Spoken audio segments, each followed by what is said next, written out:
오늘의 말씀은 이사야 27장입니다. 본문은 2절부터고요. 함께 2절과 3절의 말씀을 읽겠습니다. 이사야서 27장 2절과 3절 말씀입니다. 우리 함께 읽겠습니다. 그날에 너희는 아름다운 포도원을 두고 노래를 부를지어다. 나 여호와는 포도원 지기가 되며 때로는 물을 주며 밤낮으로 간수하여 아무든지 이를 해치지 못하게 하리로다. 아멘.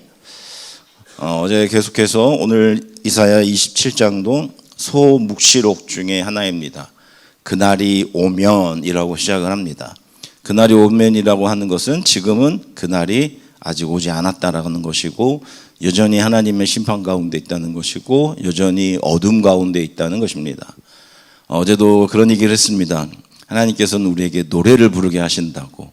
왜냐하면 그 노래를 통해서 지금 정말 너무나도 힘들고 견디기 힘든 이 시간, 그러나 그 견디기 힘든 시간을 미리 우리가 정말 하나님께서 주신 비전을 통해 바라보면서 오늘의 노래가 우리의 경축사가 되고, 정말 그때 그런 노래가 있었지 라면서 하나님 앞에서 우리의 추억이 되게 만드는 그 과정들을 보게 됩니다. 이야기에는 여러 가지 그 장르들이 있습니다. 종류가 있고, 희극이 있고 비극이 있습니다. 희극은 주인공이 여러 가지 힘들고 어려운 과정들을 이겨내면서 결국에는 좋은 결과들을 얻어가는 것을 희극이라고 하고요. 비극이라고 하는 것은 처음에는 모든 것이 좋은 것 같지만 그 끝에서 정말 모든 것들을 잃어버리는, 결국에는 정말 생명과 사랑과 모든 것들을 잃어가는 과정들을 또 비극이라고도 합니다. 또 코미디도 있고요. 정말 이런저런 인생의 다양한 그 정말 웃긴 이야기들, 그죠? 그냥 살아가는 게 늘 웃깁니다. 너무나도 웃겨서 웃음이 안 나오는 시대를 살아가고 있는데, 그래서 아이러니도 있습니다. 정말 생각지도 않았던 그 일상들 속에서 또 새로운 것들을 탄생하는. 여러분의 인생은 어떤 장르이십니까? 여러분의 장르는 희극이십니까? 비극이십니까? 아니면은 아이러니입니까? 예전에 제가 대학교 때 공부를 하면서 그 문학의 여러 가지 종류가 있는데, 가을은 비극이고 겨울은 아이러니이고요, 봄은 희극입니다. 저는 여러분의 인생이 봄과 같기를 바랍니다. 시작할 때는 아무것도 없지만 그 끝 무렵에는 정말 푸르름이 있었으면 좋겠고, 가을은 모든 게 풍성합니다. 그러나 그 끝은 모든 것이 다 죽어가는 차가움과 맞닿아 있습니다. 오늘 성경은 항상 희극입니다. 그러나 희극은 항상 아까 말했지만 주인공들의 역경이 있습니다. 어떤 분이 이런 얘기합니다. 성경은 마치 U자형의 어떤 문학과 같다. 처음에 어떻게 됩니까? 타락을 통해서 우리의 인생이 점점점 추락을 합니다. 추락한 후에 U자는 어때? 항상 밑에 딱 이 점이 있잖아요. 그 점은 대부분 영적인 깨달음을 통해서 내가 에덴에서 추방당했구나. 왜 추방을 당했을까? 그렇구나. 하나님의 말씀을 떠났구나. 내가 내 인생의 주인공이 되려고 했었구나. 깨닫고 어떻게 됩니까? 천부여 의지 없습니다. 제 의지로 했던 모든 것들, 어제 우리가 말했던 심지, 나의 심지로 되는 줄 알았더니 내 심지가 하나님이 아니라 그냥 작은 썩은 기름에 심지가 붙어 있었군요 라고 깨닫고 어떻게 하냐면 서서히 올라오는 과정입니다. 그래서 신앙은 두 가지가 필요합니다. 우리가 살아가다 보면 영적인 깨달음이 필요합니다. 우리가 죄를 지어 하나님 앞에 떠난 인생이구나. 그리고 나서 뭐가 필요하냐면 성화의 과정이 필요합니다. 하나님의 사람으로 되어가는 과정들. 정말 어떻게 보면 하나님께서 원하시는 그래 오직 말씀으로만, 정말 우리가 떡이 아니라 하나님의 입에서 나오는 말씀으로만 살아가는 그 삶이 되는 것. 오늘 이사야 27장은 우리에게 그러한 내용들을 말하고 있습니다. 그래 내가 죄인이구나. 홀로 정말 이 죄에서 벗어날 수 없지만 하나님이 주신 은혜로 하루하루 살아가며 우리의 인생이 터닝 포인트가 되는 여러분들이 되시기를 주님의 이름으로 축원합니다. 이사야서 5장에 보면 하나님께서 이런 얘기를 합니다. 내가 너희들의 포도원지기고 농부이고 너희들은 포도나무인데 내가 너희들을 그렇게 잘 가꾸었는데 포도나무에서 정말 풍성한 포도가 맺어져야 하는데 들포도, 그러니까 들포도라고 하면은 마치 그냥 작은 포도 상품성이 전혀 없는 그런 포도들, 생긴 것은 포도인데 맛도 안 나고 향도 안 나고 멋도 없는 그런 포도가 되었기에 하나님 뭐라고 말씀하시냐면 내가 이 포도원을 싹 다 갈아 엎어버리리라. 그러면서 하나님께서 이스라엘 백성에게 심판을 주십니다. 그냥 싹 다 포도원을 갈아 엎습니다. 그리고 오늘 27장에 오면 하나님이 어떻게 하시느냐, 다시 포도나무를 당신의 농장에 옮겨 심습니다. 제가 이번 주에 우리 육교회 교구장님들하고 치악산을 다녀왔습니다. 제가 세상에서 나무가 이렇게 아름다울 수 있다는 것을 깨달은 세 곳이 있는데 그 중에 하나가 이제 치악산 11번 둘레길입니다. 거기 가면 이렇게 잣나무 군락지가 있는데요. 이번에 한 6번째인가 7번째 갔는데 여전히 예쁩니다. 진짜 나무가 이렇게 아름다울 수 있나. 나무가요 이렇게 굵고 고든 나무가 이렇게 쫙쫙 펴 있고 마치 그 남자들도 그렇지만 이렇게 수염이나 정말 이렇게 있으면 지저분하잖아요. 마치 이발소에 다녀온 남자들처럼 머리도 깔끔하게 잘려져 있고 수염도 잘려 있는 것처럼 너무 예쁩니다. 그런데 그 예쁜 잣나무를 보러 가려면 시작점에서 한 30분에서 40분 정도 이렇게 걸어가거든요. 걸어가다 보면 거기도 잣나무들이 많습니다. 그런데 그냥 괜찮네 정도인데 딱 거기 도착한 순간 와, 정말 하나님의 솜씨는 이렇게 아름답구나. 차이가 뭔지 아십니까? 차이가 여러 가지 있는데 오늘 성경에 보면 아까도 말했지만 잣나무는 많습니다. 그런데 하나님께서 제가 말한 잣나무 그 군락지는 나라에서 이렇게 조성한 거거든요. 그 나라의 땅에다가 옮겨 심습니다. 심으면 어떻게 돼요? 뿌리를 내리겠죠. 자라겠죠. 그런데 다른 곳의 잣나무는요, 갔더니 주변에 잡다한 나무들이 참 많습니다. 그 잡다한 나무들 사이에 뭐가 있냐면 칡덩굴도 있을 것이고, 그리고 삐죽삐죽 튀어나오는 잡초들도 있을 것이고 잡목들도 있을 겁니다. 그러다 보니 어떻게 돼요? 자라지를 못해요. 그러니까 키도 크지도 않고, 그리고 누가 뭐 머리를 잘라주지도 않고, 그러니까 가지들도 무성하게 나서 그래 그냥 잣나무구나. 그런데 가꾸는 곳은 다릅니다. 그곳은 가면요, 잣나무와 잣나무 사이에 나무가 하나도 없습니다. 다 정말 어떻게 보면 잣나무가 온전히 자라게끔 되어 있어요. 그곳에는 뭐 정말 아무것도 없이 오로지 그다음에 영양분이 있고, 그러다 보니까 어떻게 돼요?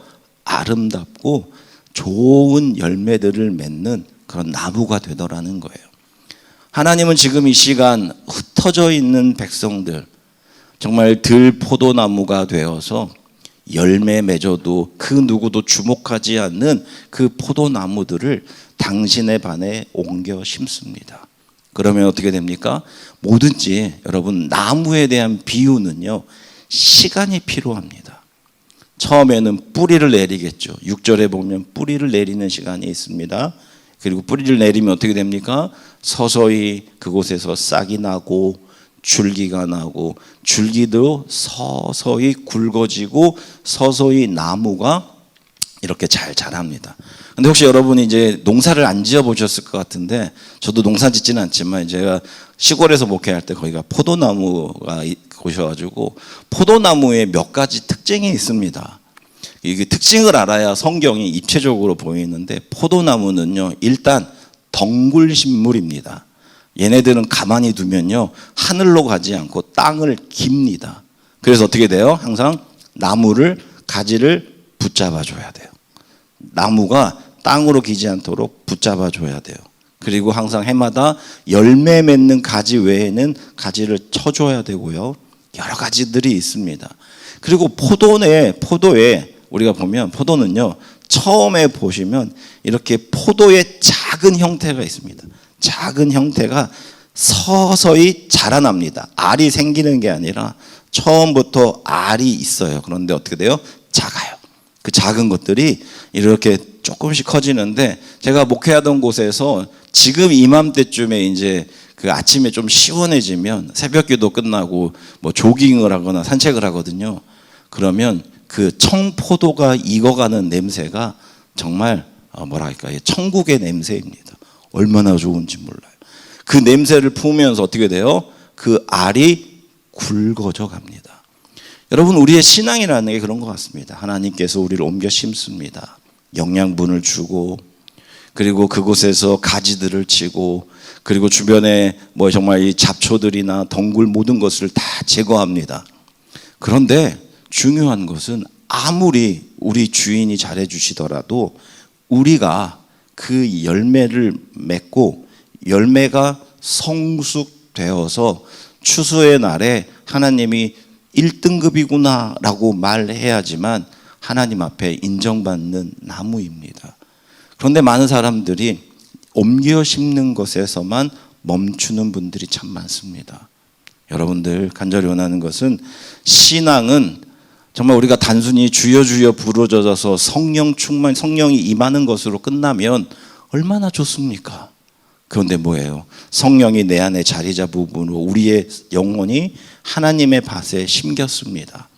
그러면 그 심긴 곳에서 하나님께서 우리에게 주시는 그 환경 안에 자라야죠. 자라나야 하고 열매를 맺고, 그리고 우리를 통해 하나님 앞에 영광을 돌리는 삶을 살아낼 때 그 과수원은요, 하나님의 과수원인 줄 믿습니다. 여러분이 하나님이 아니라 우리는 그저 하나님 나무에 심겨진 아름다운 포도나무입니다. 지금까지 여러분께서 들포도를 생산하지는 않았는지, 하나님께서 정말 하나님 앞에 보시기에 향기롭고 아름답고 맛이 있는 그런 인생, 그런 신앙인, 그런 멋진 삶을 살아내시는 여러분들이 되시기를 주님의 이름으로 축원합니다. 기도하겠습니다. 하나님 아버지, 우리는 저 거친 들녘에 여기저기 심겨져 있던 잡목에 불과했습니다. 그런데 하나님의 은혜로 이 쓸데없는 자, 하나님께서 우리를 그곳에서 파내어 당신의 동산에 우리를 심기신 줄 믿습니다. 하나님 아버지, 우리가 당신의 동산에서 온전히 뿌리를 내리게 하여 주시옵소서. 나무는 보이는 것이 아니라 보이지 않는 뿌리를 통해 기둥을 만들고 열매를 맺어가는 줄 믿습니다. 이 새벽의 기도의 시간, 그 누구도 보지 않는, 그 누구도 주목하지 않지만 오늘 이 시간 우리는 하나님의 그 영혼 가운데, 하나님의 은혜 가운데 뿌리를 내딛습니다. 간절히 원하는 것은 오늘 이 시간 하나님의 귀한 에너지가, 위로가, 또한 우리에게 주시는 능력이 오늘의 이 기도를 통하여 보여지는 낮의 생활이 되게 하여 주시옵소서. 하나님께서 우리에게 주신 환경이 있습니다. 그런데 때로는 해충이 있고, 때로는 비바람이 있고, 때로는 뜨거운 태양이 있습니다. 그러나 나무는 환경을 탓하지 않습니다. 그때마다 환경을 견디어내며 나에게 있는 열매들을 조금씩 더 크게 만들어가고 좋은 향기를 내고 결국에는 하나님 나라의 정말 좋은 수확을 이루는 풍성함이 이룰 줄 믿습니다. 이 자리에 있는 우리 모든 성도님들, 또 각자의 자리에서 함께 기도하는 모든 성도님들의 인생의 가을에 좋은 희극이 있게 하여 주시고, 정말 그 끝이 정말 겨울의 차가움이 아니라 하나님의 축복이 넘치는 잔치가 있는 귀한 삶이 되게 하여 주시옵소서. 오늘 광복절입니다. 이 땅의 광복을 위하여 이름 없이 빛도 없이 생명 바쳐 헌신한 이들이 있습니다. 그런데 자기들은 아무것도 하지 아니하고 정말 마치 정말 광복을 위하여 정말 그 앞에서 으르렁거리는 이들이 있습니다. 하나님 아버지, 정말 풀들은 아무리 생명력이 좋을지라도 서리가 내리면 다 죽는 것입니다.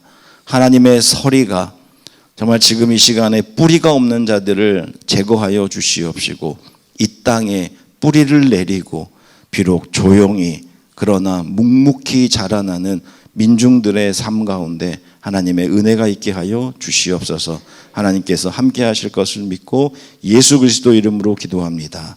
아멘.